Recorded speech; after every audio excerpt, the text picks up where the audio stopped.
మన ప్రభు అయిన యేసుక్రీస్తు పరిశుద్ధ నామములో మీ అందరికీ శుభములు తెలియచేస్తున్నా. మీరందరూ క్షేమంగా ఉన్నారని ఆశిస్తూ ఉన్నాను. ఈరోజు బలపరిచే వాక్యము కీర్తనలు 56:8. నా సంచారములను నీవు లెక్కించి ఉన్నావు, నా కన్నీళ్లు నీ బుడ్డిలో ఉంచబడి ఉన్నవి. కీర్తనాకారుడు ఎలాంటి పరిస్థితులు గుండా వెళ్ళాడో, అతని కన్నీళ్ళు గల కారణాలను ఈరోజున జ్ఞాపకం చేసుకుంటూ ఉన్నాం. దేవా, నన్ను కరుణింపుము, మనుషులు నన్ను మృంగవల్లని ఉన్నారు. దినమెల్లా వారు పోరాడుచు నన్ను బాధించున్నారు. అనేకులు గర్వించి నాతో పోరాడుచున్నారు. దినమెల్లా నా కొరకు పొంచి ఉన్నవారు నన్ను మృంగవల్లని ఉన్నారు. నాకు భయము సంభవించు దినమున నిన్ను ఆశ్రయించుచున్నాను. దేవుని బట్టి నేను ఆయన వాక్యమును కీర్తించెదను. దేవుని యందు నమ్మిక ఉంచి ఉన్నాను, నేను భయపడను. శరీరధారులను నేమి చేయగలరు? దినమెల్లా వారు నా మాటలు అపార్థము చేయుదురు. నాకు హాని చేయవలన తలంపులే వారికి నిత్యము పుట్టుచున్నవి. వారు గుంపు కూడి పొంచి ఉందరు. నా ప్రాణం తీయగోరుచు వారు నా అడుగుజాడలు కనిపెట్టుదురు. తాము చేయు దోషక్రియల చేత వారు తప్పించుకుందురా. దేవా, కోపము చేత జనములను అనగొట్టుము. నా సంచారమును లెక్కించి ఉన్నావు, నా కన్నీళ్లు నీ బుడ్డిలో ఉంచబడి ఉన్నవి. అవి నీ కవిల్లో కనబడును కదా. నిజంగా భక్తుని యొక్క ఆవేదన, దుఃఖాన్ని మనము జ్ఞాపకం చేసుకుంటూ ఉన్నాం. మనం ఎప్పుడు ఏడవలేదా? మనం ఎప్పుడు కన్నీళ్లు కార్చలేదా? మన శ్రమలు, మన కష్టాలు, మన దారిద్ర్యము, మన వ్యాధి బాధలు, మన ఆర్థిక ఇబ్బందులు, మన ఇంట్లో ఉన్న పరిస్థితులు అనేకసార్లు తీవ్రమైన నిరాశ నిస్పృహలకు గురి చేయలేదా? అలాంటి సమయాల్లో మనము కన్నీళ్లు కార్చలేదా? జీవిత సమస్యలు మనము మోయలేనంత భారముగా మనకు అనిపించినప్పుడు, మన చుట్టూ కారు చీకట్లో మోహరించటము మనకు కనిపించినప్పుడు, నా అన్నవారు ఎవరు మన దరిదాపుల్లో లేకపోవటం మనం గమనించినప్పుడు, ఒకప్పుడు మన వారు అనుకున్న వారు ఇప్పుడు మనకు వీపు మళ్లించి అపహాస్యం చేస్తూ మనల్ని దాటి వెళ్తున్నప్పుడు మన గుండెలు బద్దలైపోతాయి. మన నోళ్ళలో నుండి ఏడుపు పెలుబుకి వస్తుంది. మన కళ్ళల్లో నుండి కన్నీళ్లు కట్టలు తెచ్చుకొని ప్రవహిస్తాయి. అలాంటి సమయాల్లో మనం అనుభవించే హృదయ వేదన మనకు తప్ప ఈ లోకంలో వేరెవరికీ అర్థం కాదు. కొన్నిసార్లు మనల్ని చూచి కానీ, మన పరిస్థితిని చూచి కానీ జాలిపడి ఆదరించి ఓదార్చేవారు మన చుట్టూ ఎవరూ లేనట్టుగా మనకు అనిపిస్తుంది. అలాంటి సమయాల్లో దేవుడు కూడా మౌనంగా ఉన్నట్లుగా మనకు తోస్తుంది. అయితే ఆప్తులు దూరం కావచ్చు, బంధువులు కనిపించకుండా పోవచ్చు, స్నేహితులు అనుకున్న వారు తల ప్రక్కకు త్రిప్పుకొని చూచి కూడా చూడనట్లుగా వెళ్ళవచ్చు. కానీ దేవుడు మాత్రం అలా చేయడు. ఆయన నీ పరిస్థితి అంతా చూస్తున్నాడు, నీ కష్టానంతా పరిశీలిస్తున్నాడు, నీ కన్నీళ్లను తన బుడ్డిలో నింపుకుంటున్నాడు. తగిన సమయంలో నీకు సహాయం చేసేందుకు సిద్ధముగా ఉన్నాడు. ఆయన తన బిడ్డల కన్నీటిని తన బుడ్డిలో నింపుకుంటున్నాడు. పాత నిబంధన పరిశుద్ధుల విషయంలో ఆయన అలానే చేశాడు.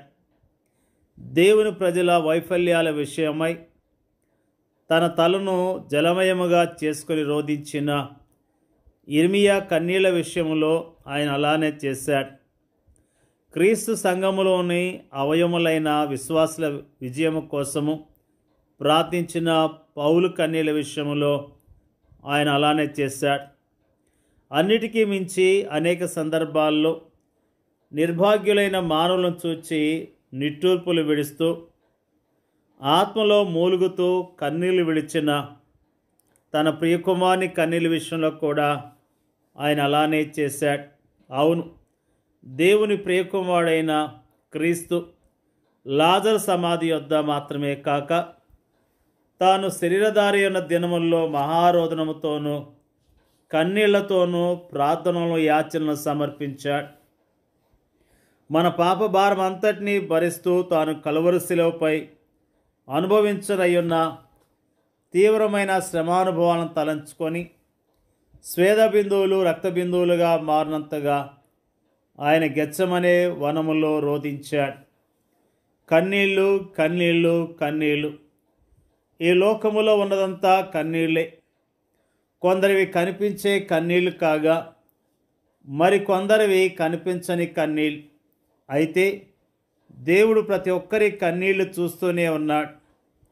వాటన్నిటినీ తన బుడ్డిలో పట్టుకొని నిల్వ చేస్తున్నాడు. వాటిని గురించి తన గ్రంథములో రాసుకుంటున్నాడు. కానీ దేవుడు వాటిని ఎందుకు అనుమతిస్తున్నట్లు, తన పట్ల భయభక్తులు కలిగిన వారిని సహా ఆయన ఎందుకు తీవ్రమైన శ్రమల కొలిమి ద్వారా నడిపిస్తున్నట్టు, ఈ లోకములో ఎలాంటి శ్రమలు కానీ కష్టాలు కానీ లేని నెమ్మదైన జీవితాన్ని జీవించాలని మనం కోరుకుంటున్నాం.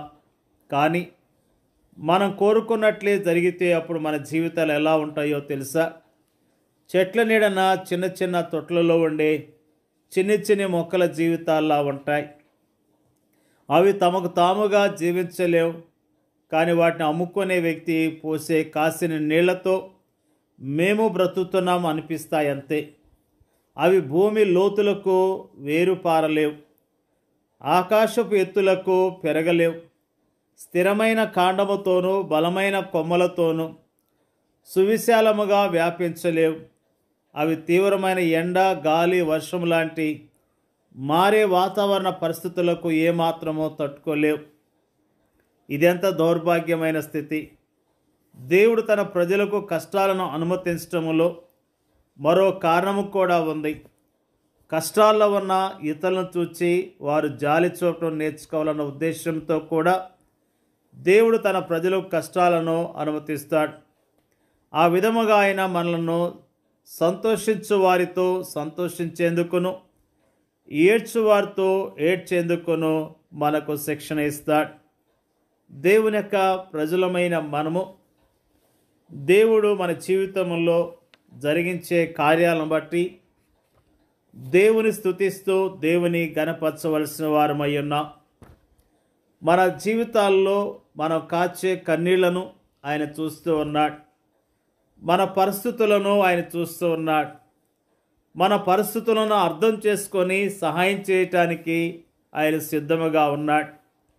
ఆయన విడిచిపెట్టే దేవుడు కాదు. తన ప్రజలు కన్నీళ్లు కాచారని దేవుడు మోషేతో మాట్లాడుతూ నేను దిగి వచ్చానని ఆయన అంటూ ఉన్నాడు. నిజంగా ఇజ్రాయేలు ప్రజలు కన్నీళ్లు కాస్తూ రోధించినప్పుడు ఆయన దిగి వచ్చి మోషేతో మాట్లాడినట్లుగా దేవుని యొక్క వాక్యము తెలియజేస్తున్నది. ఆయన మనతో మాట్లాడతాడు. మన పరిస్థితులు తగిన జవాబునిస్తాడు. ఓపికతో విశ్వాసంతో ఎదురు చూస్తూ జీవిద్దాం, ఆయన మహిమపరుద్దాం. దేవుడి యొక్క వాక్యాన్ని దీవించును గాక. పరిశుద్ధులైన తండ్రి, స్తోత్రాలు తెలియజేస్తూ ఉన్నా. భక్తుని యొక్క ఆవేదన, కన్నీళ్ళు, వాటన్నిటినీ జ్ఞాపకం చేసిన విధానం బట్టి స్తోత్రాలు తెలియజేస్తూ ఉన్నా.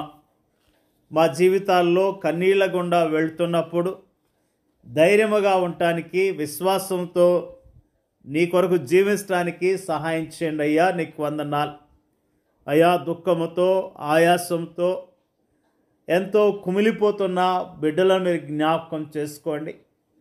కుమిలిపోతున్న బిడ్డలను మీరు ఓదార్చండి, ధైర్యపరచండి అయ్యా. మరి ఎంతో దుఃఖాన్ని చెప్పుకోలేంత బాధ కలిగి కృంగిపోతున్న ప్రతి బిడ్డను జ్ఞాపకం చేసుకొని వారి ధైర్యపరచండి, బలపరచండి అయ్యా. నీకు స్తోత్రాలు ప్రభువా. నువ్వు చూచే దేవుడు ప్రభువా, సహాయం చేసే దేవుడు, తగిన సమయంలో జవాబిస్తావనే విశ్వాసంతో నీ కొరకు జీవించడానికి సహాయం చేయమని, వాక్యం వింటున్న వారందరినీ పేరు పేరున దీవించి ఆశీర్వదించమని యేసుక్రీస్తు పరిశుద్ధమైన నామంలో అడిగి వేడుకొంచున్నాం తండ్రి. ఆమెన్.